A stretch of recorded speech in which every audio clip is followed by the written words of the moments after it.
Hello and welcome to my channel. Today's pattern is by Eric Asche. He's from Mill Creek Artisans and he does wonderful, beautiful work. He has a Facebook page that I will put in the description, and he also offers woodworking classes in his area. And I want to thank him very much for giving me this pattern.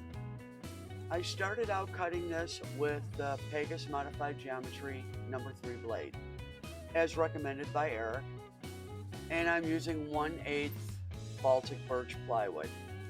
I initially ordered 12-inch by 20-inch plywood, and then I realized that this pattern was going to be a lot wider than that. Not by much, but wider than 12 inches.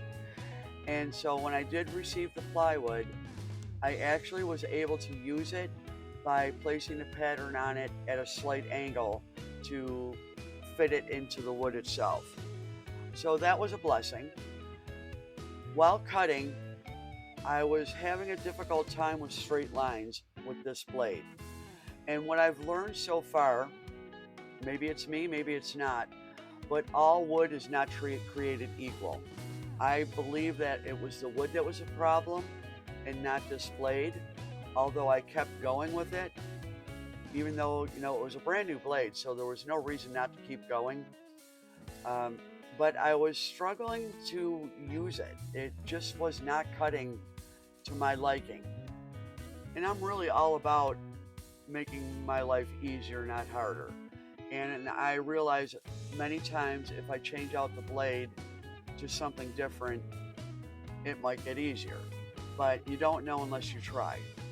When I took on this pattern, it was an ambitious thought.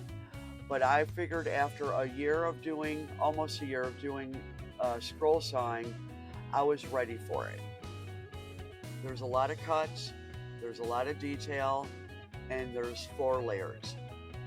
Now what I ended up doing for part of this is I switched to the spiral blade, and the reason being is they were extremely small cuts and they were well rounded. And I'm just much more comfortable with the spiral blade to do these cuts.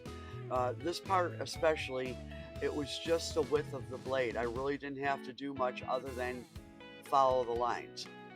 So what I did was I used the blade in all the parts that were appropriate for me, and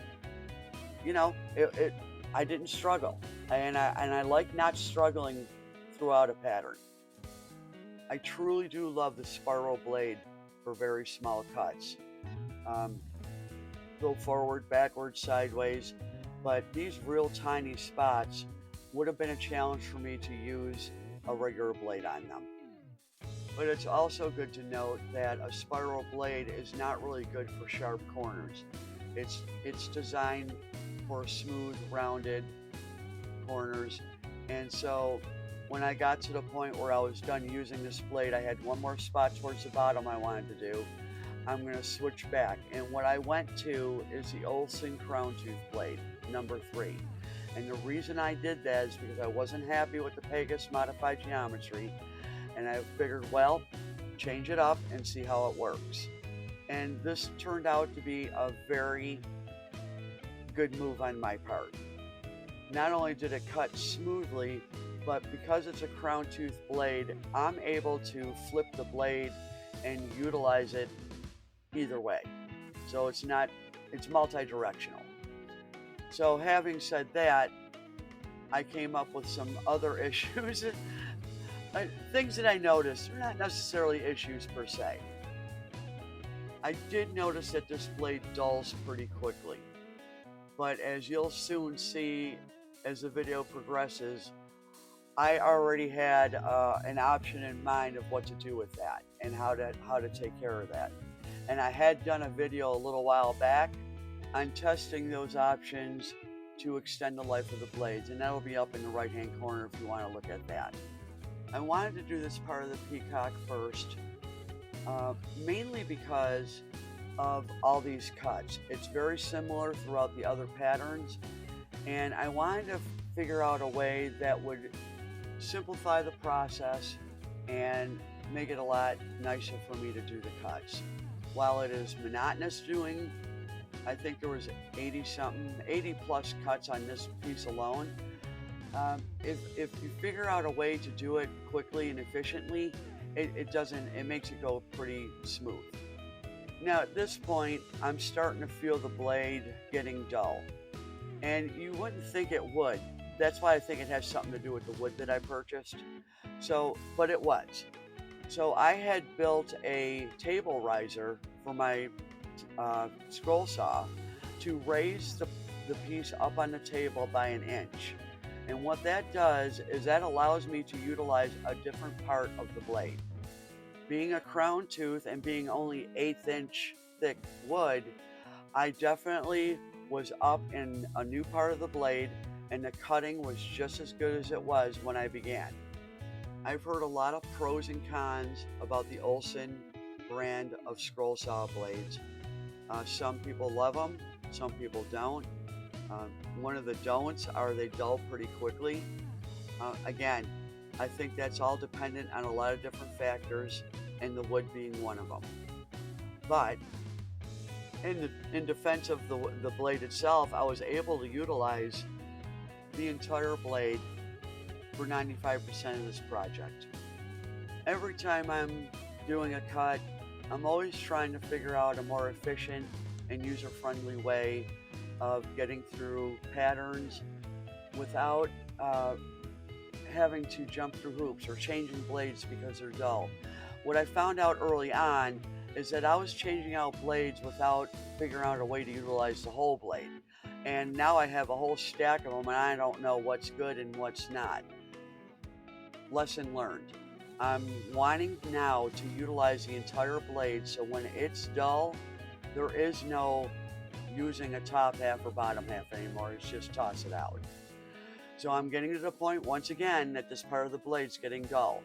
So I took the riser off, I flipped the blade over, and now I'm starting again on the table of the scroll saw itself. I'm really liking doing this because there's nothing to it. When I put that riser on, I put 2 clamps at the back, it holds it in place, and I'm on my way. So it's minimal inconvenience to put the riser on and take it off.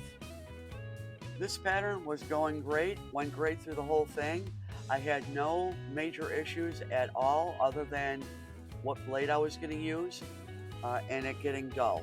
So that to me is a big plus, considering a lot of the things I went through in the last year learning how to use the scroll saw. Because this pattern is very intricate, I need to let you know that this is going to be a 3 or 4 part series, because this part alone took me 2.5 hours to cut, and I'm not at the scroll saw for hours and hours per day. And as much as I would love to put this all in one video, the editing process would take way too long, and I'm just not fond of sitting in front of the computer for the amount of time I would have to edit the video for the entire pattern all in one.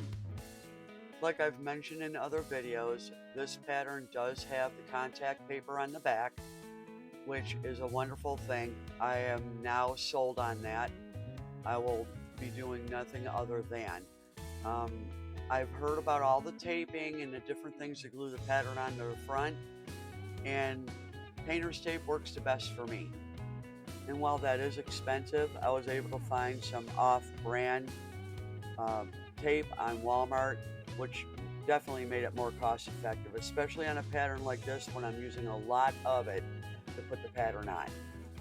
The blade was dull again, so I raised up the table with the riser, and once again, cutting beautiful.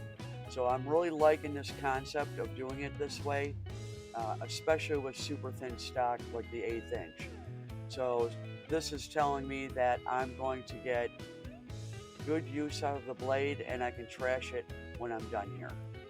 The wood I used for the riser is just above 3/4 inch plywood. I put the contact paper on the top to smooth out the surface after sanding it just a bit. I didn't want to have to mess with anything else, and having that contact paper on there with the contact paper on the underside of the pattern board, it was very smooth to use this for cutting. My guess on this blade is that there's still a small amount of good blade in the middle, that I might be able to utilize with the riser and a different piece of wood that's thicker. I'm going to test that out because I'm going to save these blades from this project and see if I can get a little bit more life out of them. I'm not sure that I will, but I am pretty sure that the Olsen blade is not quite up to the task because I really didn't do that many cuts with it. So as I'm getting towards the end of this, I actually had to pull this blade off. It was getting dull. I had several blades set aside that I know I could use. So I just grabbed a used one, threw it on, and when I did that, I did a test cut because I didn't want this blade to trash the pattern. So I test cut it, it worked beautiful, and I finished the parameter of the piece. If you made it this far into the video, thank you so much for watching. I hope you're enjoying it as much as I am cutting it. And stay tuned. I got a sneak peek of what the next piece is going to look like, and here's the finished product for today. Hope you have a blessed week. Take care. Thanks for watching.